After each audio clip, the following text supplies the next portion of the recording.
uno de los temas que se va a discutir se va a presentar con más detalle en las sucesivas ponencias es el asunto de la Trinidad en la Biblia.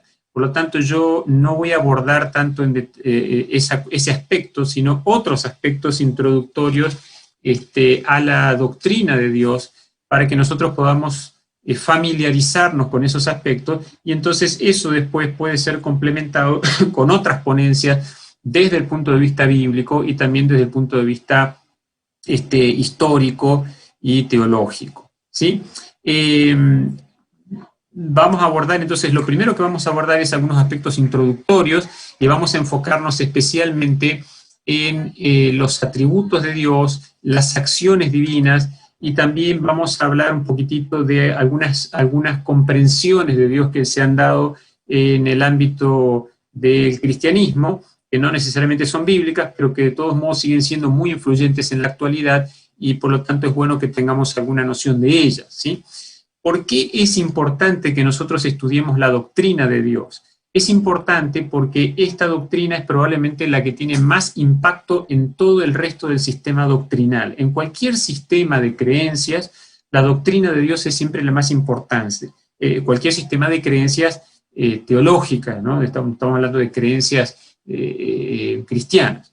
Entonces, la doctrina de Dios es la más importante en ese sentido, en términos del impacto que va a tener en todo el sistema, ¿sí? No hay que olvidarse que la teología a veces se define como la ciencia que estudia a Dios, por supuesto en relación con la creación, donde Dios se revela, el mundo, ¿verdad?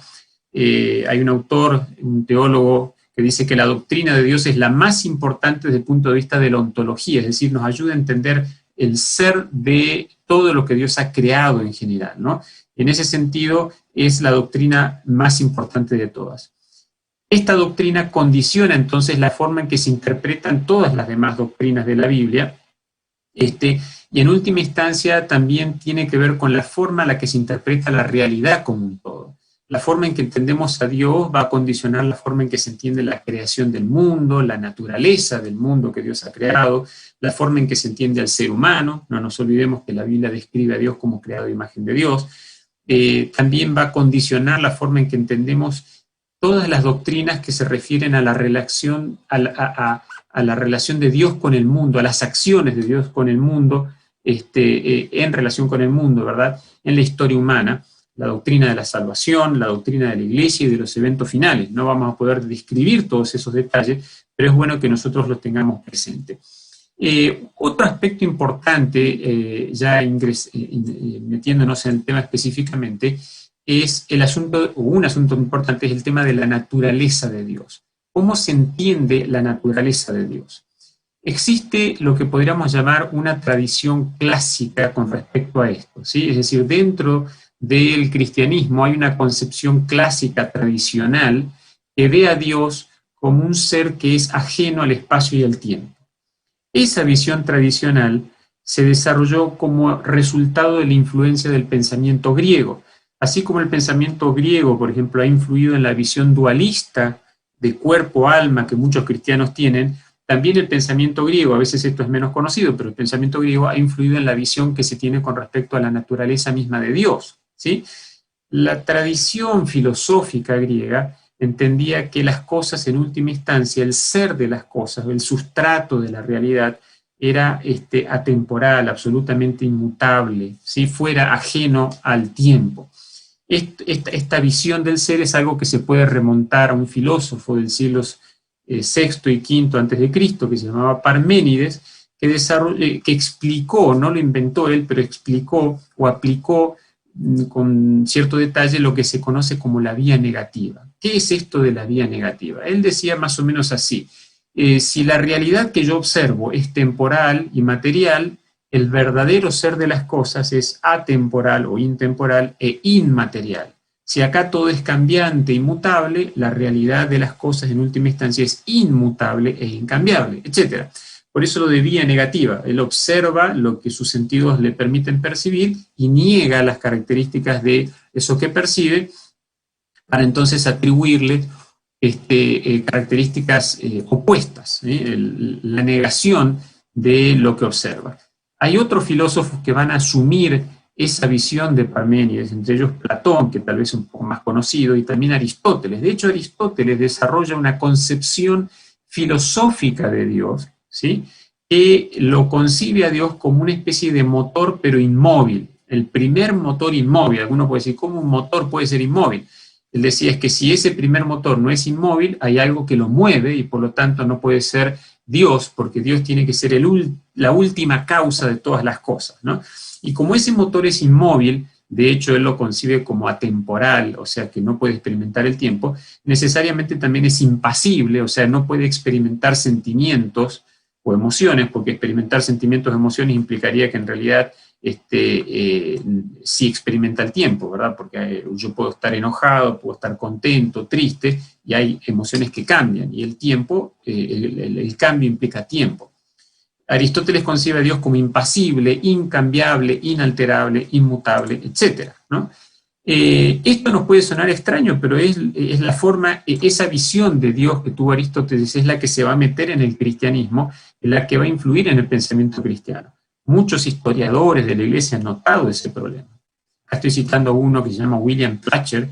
Él dice en términos casi graciosos, dice, ¿no? Israel adoraba a un Dios que podía enojarse, que cambiaba de opinión, un Dios involucrado en la historia, a quien le importaba demasiado un grupo de personas cuyas apostasías lo conducían a arrebatos de impaciencia. Está hablando del pueblo de Israel, ¿verdad? En contraste, los más grandes filósofos de Grecia hablaban de un principio divino invariable, muy alejado de nuestro mundo, sin emoción, no afectado por nada más allá de sí mismo. Y él dice, por improbable que parezca, la teología cristiana llegó a identificar a estos dos, o sea, el Dios griego con el Dios hebreo, ¿sí?, a estos dos como el mismo Dios. Es interesante esto, y no hay bases bíblicas, pero de hecho es lo que ocurrió. Esta concepción clásica de Dios, en los años recientes, en las últimas décadas, especialmente décadas del siglo XX, empezó a revisarse y a cuestionarse. Pero quienes han revisado esta posición no siempre han revisado esta posición desde un punto de vista bíblico. Existe una corriente teológica que se conoce como la teología del proceso, que se basa en la filosofía de un filósofo llamado Alfred Whitehead, que propone que Dios sí experimenta, al menos en parte, el tiempo y el espacio, pero lo que proponen es lo que se llama una visión panenteísta de Dios. ¿Qué significa? No es exactamente lo mismo que panteísta. Panteísta significa que toda la realidad es Dios. En cambio, lo que propone Whitehead, o mejor dicho, la teología del proceso, es que el mundo es parte de Dios, aunque Dios es más que el mundo. Pero eso significa que Dios tiene como dos lados. Una parte, un lado, o ellos usan la palabra polo, un polo sería temporal, que se refiere justamente al mundo, que está como dentro de Dios y que es parte de Dios, y otro polo u otro lado, por decirlo así, que trasciende a Dios. Entonces es como que Dios tiene dos lados, uno temporal y material y otro atemporal. En esta visión es como que el mundo es algo así como un cuerpo de Dios, en tanto que el alma de Dios sería ese lado incorpóreo, inmaterial, atemporal. Como ellos entienden que el mundo evoluciona, entonces eso implica que esa parte de Dios, que es el mundo, evoluciona con él. Entonces, este Dios que ellos perciben no es el Dios que nosotros conocemos en la Biblia, que es omnipotente, omnisapiente, sino que es un Dios que tiene limitaciones y que de hecho evoluciona, cambia con el mundo y, por ejemplo, no es capaz de conocer el futuro. Yo acá puse un gráfico para tratar de ayudarnos a entender esta idea. Ese círculo mayor es Dios en su conjunto, pero ustedes van a ver que ahí hay una especie de óvalo que dice mundo abajo y que se refiere a la parte de Dios que sería el mundo propiamente. Esta idea se parece al panteísmo, pero no es exactamente lo mismo. O sea, el mundo es parte de Dios, aunque en Dios no es solamente el mundo, ¿verdad? Pero evidentemente son dos posiciones que se parecen entre sí.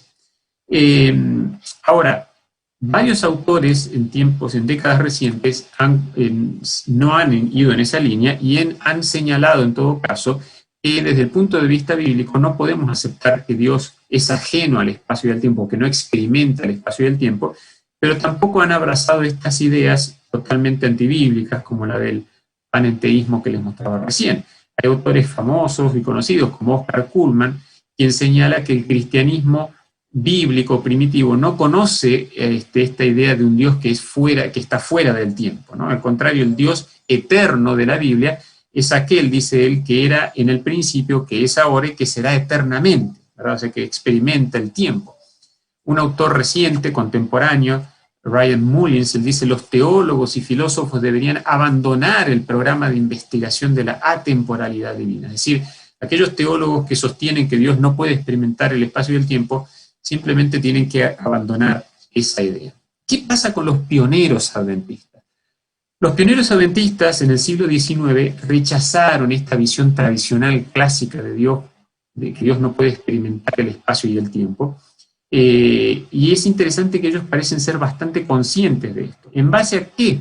Recuerden que los pioneros descubrieron muy desde temprano esta idea de que hay un santuario real, concreto en el cielo, una estructura física donde Dios tiene su trono, donde Él se sienta, de donde Él gobierna, donde Él recibe adoración. Y por lo tanto, ellos entendieron que si Dios vivía en un cielo concreto, Dios no podía ser ajeno al espacio y al tiempo, ¿verdad? O sea que el santuario los ayudó a descubrir esta concepción más bíblica de Dios. Algunos autores como Uriah Smith, uno de los pioneros adventistas, él argumentaba que, por ejemplo, Moisés pudo ver a Dios en Éxodo 33, y por lo tanto quiere decir que Dios podía ser visible, podía de alguna manera tener un aspecto corpóreo, tenía partes, y entonces él rechaza la visión tradicional, más católico, protestante, de Dios, como una interpretación mística, dice él, de nuestra teología actual. O sea que él es bien consciente de estas interpretaciones no bíblicas. Hay otros autores, ahí menciono alguno, Elena de White misma, ella se distancia de la visión tradicional clásica de Dios. De hecho, ella menciona en el libro Primeros Escritos que Dios tiene una forma, al igual que el Hijo, ¿no? Y es algo que aparece mencionado explícitamente allí. Ahora, esto nos lleva a una segunda cuestión, que es el lenguaje para hablar de Dios. ¿Qué queremos decir con esto? Como la visión tradicional de Dios es que Dios no experimenta ni el espacio ni el tiempo, y esa visión va en cierto modo en contra de la evidencia bíblica, en muchos sentidos en realidad va en contra de la evidencia bíblica, ha surgido toda una discusión con respecto a qué lenguaje debemos usar para hablar con respecto a Dios.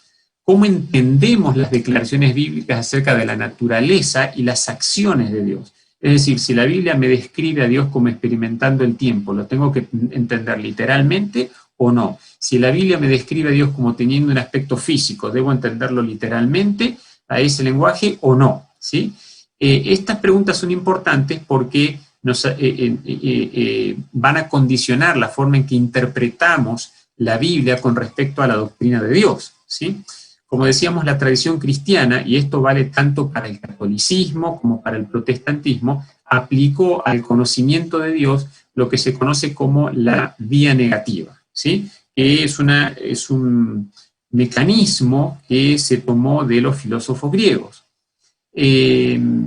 Entonces, aplicando esto, se asume justamente que Dios no experimenta ni el espacio, ni el tiempo, ni la materia, ¿sí?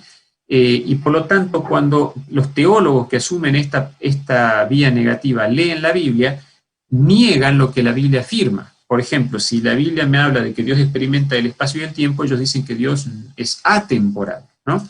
Entonces, los pasajes bíblicos que me describen la corporeidad de Dios se interpretan de manera metafórica, y los pasajes bíblicos que me hablan de la eternidad divina, o sea, del tiempo de Dios sin fin, el pasado infinito de Dios y el futuro infinito, se interpretan como referencia a la ausencia de tiempo en Dios. Esto vale para toda clase de teólogos. Aquí yo tengo una declaración de Tomás de Aquino, no la vamos a leer por tiempo, pero vale para Agustín de Hipona, vale para Lutero, Calvino, en general los teólogos medievales y también los teólogos reformadores, ¿no? Ahora, ¿qué lenguaje debemos usar nosotros, o qué lenguaje usa la Biblia en realidad para interpretar la realidad divina, y por lo tanto, qué lenguaje nos provee la Biblia para interpretar la realidad de Dios cuando nosotros leemos la Escritura?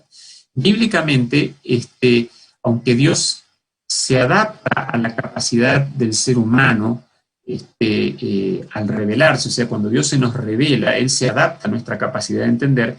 En ese proceso de adaptación, Dios se nos revela en un lenguaje que podríamos llamar de semejanza o lenguaje literal. Es decir, Dios no se nos revela en un lenguaje que no podemos entender. Dios se nos revela en un lenguaje que podemos entender. Entonces, cuando los autores bíblicos se refieren a la experiencia divina del tiempo o a la corporeidad divina, nosotros tenemos que tomar ese lenguaje muy seriamente, ¿sí? Hay un autor, Nicholas Wolterstorff, que él dice que uno tiene que afirmar como literalmente verdadera la representación que la Escritura hace de Dios, a menos que haya una buena razón, que por cierto debe venir de la Biblia misma, para no hacerlo. ¿Qué queremos decir con eso? La Biblia usa un lenguaje que podríamos llamar analógico o de semejanza para hablar de Dios, ¿sí? Eso significa que la Biblia entiende que cuando la Biblia considera que cuando se habla acerca de Dios hay que entender las afirmaciones bíblicas de manera literal, ¿sí? La Biblia nos invita a interpretar las afirmaciones de sí misma con respecto a Dios de manera literal. Por ejemplo, cuando la Biblia nos habla acerca de la apariencia externa de Dios, debemos tomar eso seriamente. O cuando nos habla acerca de las emociones de Dios, debemos interpretar eso seriamente, literalmente, ¿sí? No podemos interpretar eso como un mero antropomorfismo, porque de lo contrario terminamos diciendo esto es antropomórfico, no podemos interpretarlo literalmente, y entonces nosotros somos los que definimos cómo se interpreta y no la Biblia misma la que define cómo ella debe ser interpretada. En realidad, nosotros podríamos decir que no es tanto que la Biblia usa un lenguaje antropomórfico para hablar de Dios, o sea, un lenguaje que proyecta en Dios características humanas, sino más bien que la Biblia usa un lenguaje teomórfico para hablar de los seres humanos. ¿Qué significa eso? Que la Biblia entiende que el ser humano ha sido creado a imagen de Dios, es decir, tiene forma parecida, no igual por supuesto, pero semejante, parecida a Dios. Originalmente así fue, Adán y Eva fueron creados parecidos a Dios, es decir, teomórficos. Teo es Dios y morfé en griego significa forma, es decir, teomórfico significa que hemos sido creados con forma parecida, similar, no igual, por supuesto, pero parecida, similar a Dios. Entonces, una vez que hemos establecido que nosotros tenemos que entender el lenguaje bíblico para hablar de Dios de manera literal, o sea, tenemos que entender ese lenguaje como un lenguaje de semejanza que nos habla de un Dios que crea al ser humano a su imagen y semejanza, y por lo tanto las características que la Biblia describe con respecto a Dios no son simplemente proyecciones de características humanas en Dios, sino que más bien las características divinas deben proyectarse en el ser humano, ¿sí? Por lo menos el ser humano ideal, original, Adán y Eva. Entonces ahí estamos en condiciones de abordar las características, los atributos que la Biblia presenta con respecto a Dios, los atributos divinos. Cuando se habla de los atributos divinos en la Biblia es común que se hable de atributos, por ejemplo, incomunicables y comunicables. Tal vez si alguna vez revisó un libro de teología encontrará eso. No vamos a usar esa clasificación porque es una clasificación que asume ciertas presuposiciones filosóficas que tienen que ver con esto que hablamos de la teología clásica y que vemos que no son presuposiciones válidas a la luz de la Biblia. Así que no vamos a intentar hacer acá ninguna clasificación, simplemente vamos a enunciar algunas de las características más importantes con respecto a Dios, ¿sí? Sus atributos, y luego algo con respecto a las acciones divinas. La primera característica de Dios, o el primer atributo que queremos mencionar, es lo que tiene que ver con la eternidad de Dios, ¿sí? ¿Qué es esto de la eternidad? En la Biblia la eternidad no significa que Dios es ajeno al espacio y al tiempo, es la visión tradicional que incluso predomina todavía en el mundo católico y protestante hoy, sino simplemente significa que Dios siempre existió y siempre existirá. Es decir, que Dios tiene un infinito pasado y un infinito futuro. Por ejemplo, en Salmo 92 se dice que Dios existe desde siempre y hasta siempre. Que la palabra que se usa ahí en hebreo es olam, que significa duración indefinida, ¿sí?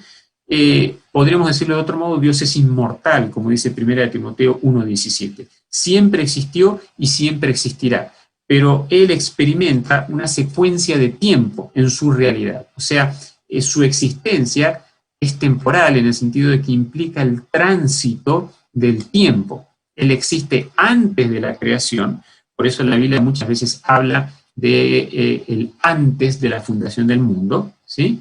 Y siempre existirá también en el futuro, ¿sí? Algunos esto los confunde un poco porque dicen, pero ¿cómo? El tiempo no es algo que aparece con la creación. Y acá es importante aclarar que nosotros no debemos confundir el tiempo de la creación con el tiempo de Dios, ¿ok? Cuando Dios crea la creación, la crea temporalmente, pero la Biblia varias veces hace referencia al tiempo antes de la fundación del mundo. ¿Cuál es ese antes? ¿Cuál es ese tiempo? Ese tiempo solamente puede ser el tiempo de Dios, porque no puede referirse al tiempo de sus criaturas que todavía no han sido creadas. Pero si hay un antes, quiere decir que hay tiempo, y ese tiempo se refiere al tiempo de la divinidad. Entonces, ¿Dios es temporal? Sí. Esa temporalidad es una característica misma de la naturaleza de Dios, ¿sí?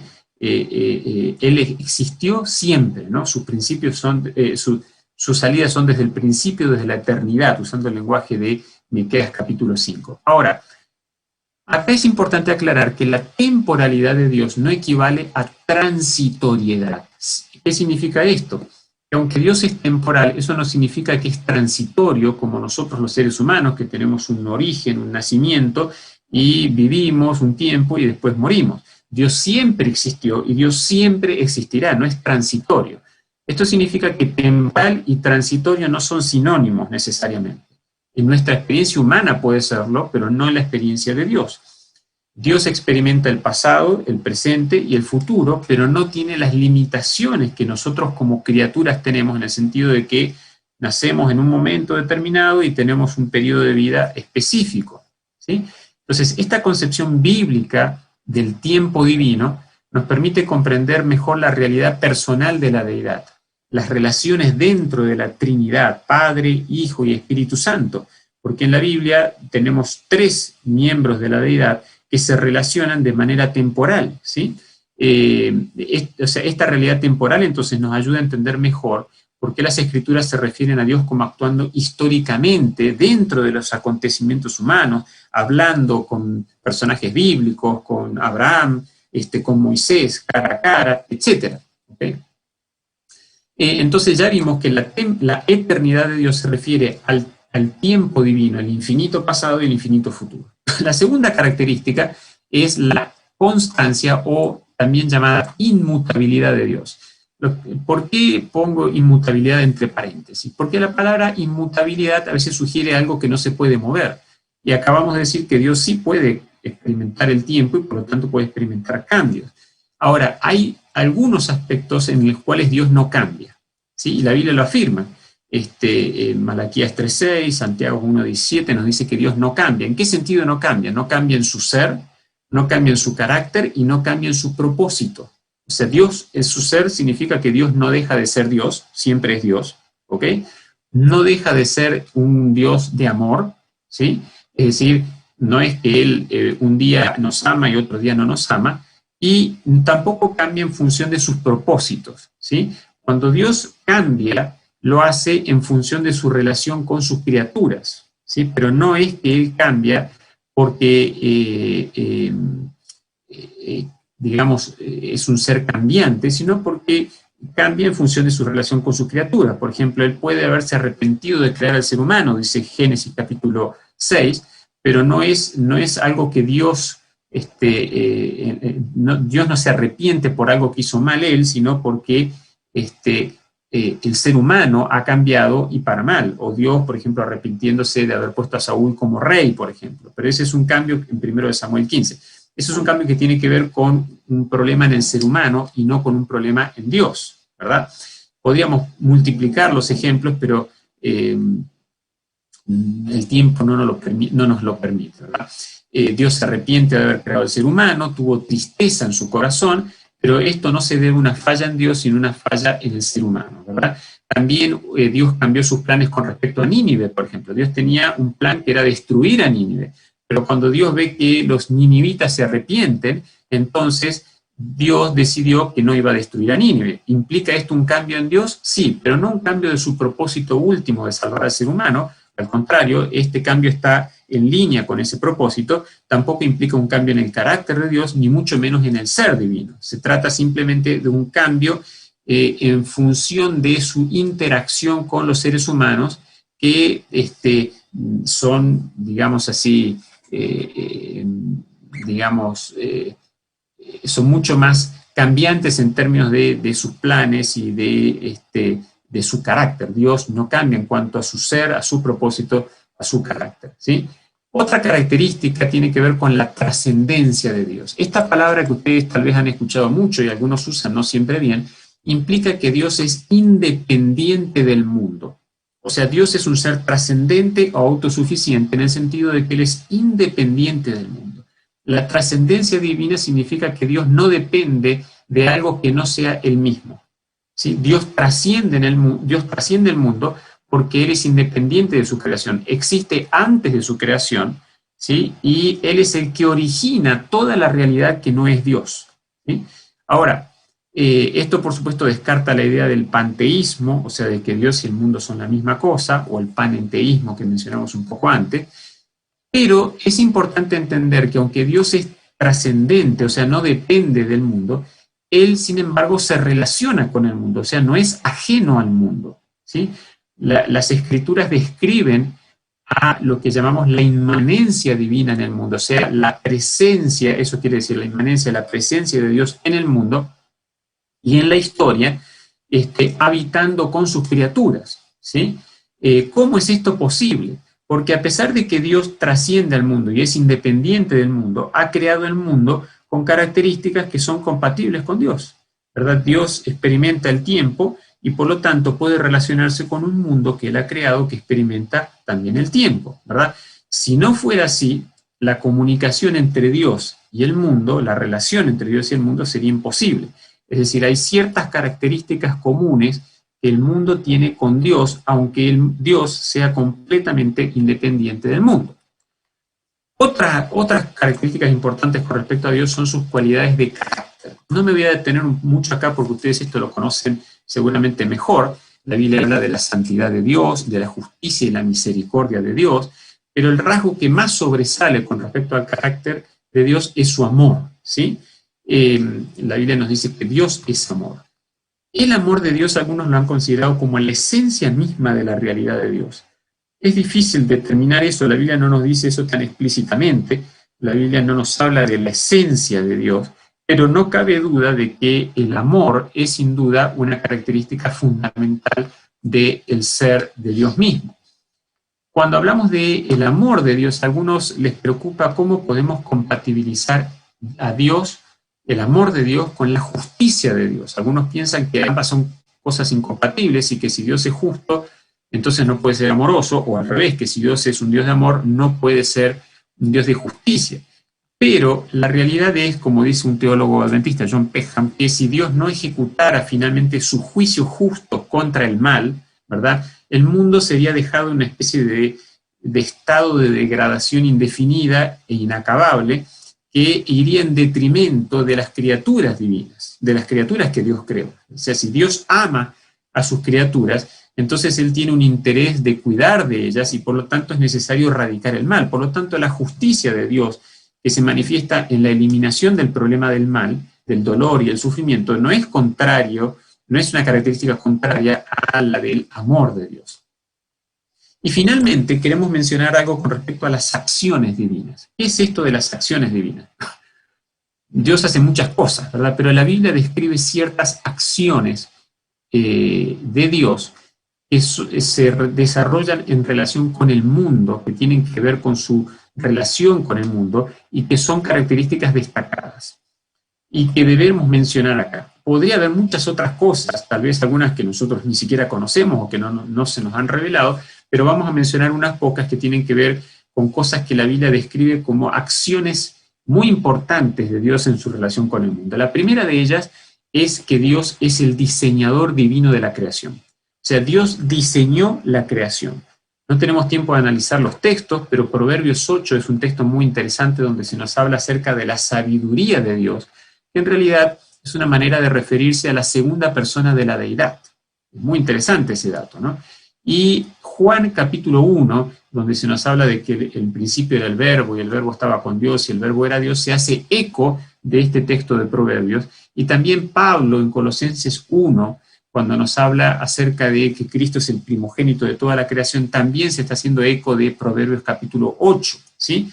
La deidad traza un plan para crear el mundo y crea el mundo a través de Cristo. Cristo es la sabiduría y el agente divino de la creación. Aunque nosotros hablamos de la creación muchas veces pensando o teniendo más en mente al Padre, la realidad es que el Nuevo Testamento es bien específico, Pablo es bien específico en señalar que el agente creador es la segunda persona de la deidad. La segunda acción divina que la Biblia describe es la presciencia divina. ¿Qué significa eso? La presciencia es el conocimiento de Dios de lo que va a ocurrir en el futuro, ¿sí? Cuando Dios decide crear, Dios también sabe qué es lo que va a pasar con su creación. En la tradición cristiana clásica que mencionamos antes, en realidad Dios no es que tiene presciencia, sino que se entiende que como Dios no experimenta el tránsito del tiempo, Él conoce las cosas de manera simultánea.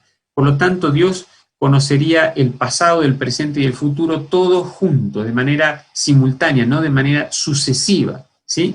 Sin embargo, la Biblia nos presenta un panorama diferente. Dios es capaz de conocer el futuro, pero lo conoce en esa secuencia de presente y futuro, o sea, a través del tiempo, ¿sí? La Biblia nos presenta la presciencia divina como parte de la omnisciencia divina. ¿Qué es la omnisciencia?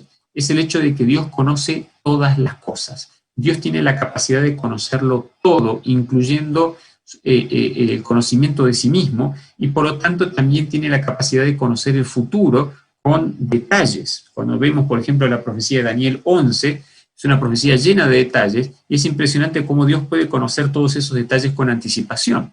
En ese sentido, el entendimiento de Dios no tiene límites. La presciencia de Dios se afirma explícitamente en la Biblia en muchos pasajes, y es interesante que aunque Dios conoce el futuro, eso no impide que los seres humanos tengan libertad de elección. O sea, Dios conoce las decisiones que los seres humanos tomarán en el futuro, aunque esas decisiones no estén condicionadas por Dios. Son decisiones libres de los seres humanos. Otro dato importante con respecto a la presciencia, o podríamos llamarle también preconocimiento divino, es que esa presciencia o preconocimiento no es causativa. ¿Qué significa eso? Que Dios conozca el futuro no significa que Él lo determina de esa manera. Y esto es importante porque en la tradición cristiana se ha entendido lo opuesto, se ha entendido que el conocimiento de Dios causa lo que va a ocurrir. Pero la Biblia no nos presenta el preconocimiento de Dios de esa manera. Dios no causa lo que Él conoce con anticipación. Lo que Él conoce, las cosas que ocurren en el futuro son la causa de su conocimiento, y no al revés, no su conocimiento la causa de lo que ocurre, ¿sí? Ahora, alguno podría preguntarse, ¿cuál es el mecanismo por el cual Dios puede conocer el futuro? La Biblia simplemente no nos revela eso, lo mantiene como un misterio que tiene que ver con la esfera de la trascendencia de Dios, es decir, con la esfera de la independencia de Dios del mundo, y personalmente creo que nosotros nunca vamos a conocer exactamente cómo es que Dios conoce el futuro. La tercera acción importante que la Biblia describe es la predestinación. Esta palabra a algunos les trae mucha inquietud, ¿sí? Porque algunas personas entienden que Dios predestina de manera absoluta todo lo que Dios todo lo que los seres humanos hacen, ¿sí? Y la tradición cristiana clásica ha entendido la predestinación de esa manera, es decir, ha entendido frecuentemente que Dios determina las acciones de sus criaturas, exactamente lo que ellas van a hacer. Se ha entendido, por ejemplo, que lo que Dios conoce o desea determina lo que va a ocurrir, ¿sí? Sin embargo, esa no es la visión bíblica. En la visión bíblica, La predestinación se refiere al plan divino o al diseño original de Dios para la creación, que implicaba que Dios habitaría con sus criaturas en armonía, ¿sí?, con sus criaturas, y en el contexto de la caída, ese plan se refiere al plan de salvación. O sea, ¿qué implica la predestinación? Que Dios quiere que todos se salven, usando el lenguaje de 2 de Pedro capítulo 3, que ninguno perezca, y para eso Dios estableció un plan de salvación, ¿sí? Entonces, en virtud de que Dios conocía, por ejemplo, que el ser humano iba a caer en pecado, ¿sí?, en ejercicio de su libre albedrío, Dios estableció un plan para salvar al ser humano, para enfrentar el problema del pecado, y ese plan fue establecido antes de la fundación del mundo, que es el lenguaje que usa 1 de Pedro 1 y otros pasajes bíblicos. En ese plan divino había quedado establecido que Cristo se iba a ofrecer como sacrificio a fin de salvar al ser humano, ¿ok? Pero la predestinación, como la Biblia la entiende, no implica que Dios determina las acciones de sus criaturas. En ese sentido, no debemos entender predestinación como determinación de parte de Dios, o sea, como Dios predeterminando exactamente lo que va a ocurrir. La cuarta acción importante que la Biblia describe es que Dios estableció, incluso antes de la creación, un pacto llamado pacto eterno, algo que hemos estudiado en la lección de escuela sabática recientemente. Es decir, dentro de ese plan divino de salvar al ser humano, Dios acordó, Padre, Hijo y Espíritu Santo, acordaron de manera intratrinitaria, intradivina, que ellos salvarían al ser humano enviando a Cristo como el agente de salvación. Él es el que articularía el plan de salvación, ¿sí? Este pacto, una vez que se produjo la caída, fue ofrecido primero a Adán en Génesis capítulo 3, después a Noé en Génesis capítulo 9, etcétera, ¿no? Y encuentra su ratificación en la cruz. O sea, cuando Cristo murió en la cruz, estableció las bases definitivas para que este plan divino de salvar se pueda cumplir.